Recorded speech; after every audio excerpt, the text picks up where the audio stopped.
കണ്ടോ, ഈ ചൂടുവെള്ളത്തിൽ ഞാൻ ഉരുകി ഒലിക്കുകയാണ്. ഞാൻ ഉരുകുമ്പോൾ എന്റെ ഉള്ളിലെ കെമിക്കൽസ് നീ കുടിക്കുന്ന വെള്ളത്തിൽ കലരും. പ്ലീസ്, ഇതിന് പകരം ഒരു സ്റ്റീൽ ഗ്ലാസോ സെറാമിക് കപ്പോ ഉപയോഗിക്കൂ. ഞാൻ നിങ്ങളുടെ വീട്ടിലെ പാനാണ്. എന്റെ ഉള്ളിലെ കോട്ടിംഗ് ഇളകിയിട്ടുണ്ടെങ്കിൽ ഉടൻ എന്നെ ഉപേക്ഷിക്കൂ.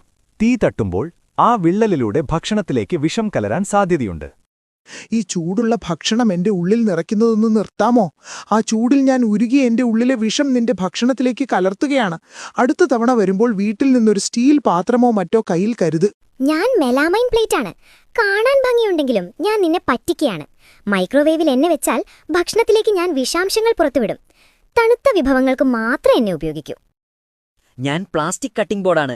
എന്നിലെ ഓരോ പോരലുകളും ബാക്ടീരിയകളുടെ ഒളിത്താവളമാണ്. ഒരിക്കലും ഇതിൽ പച്ചക്കറികൾ അരിയരുത്.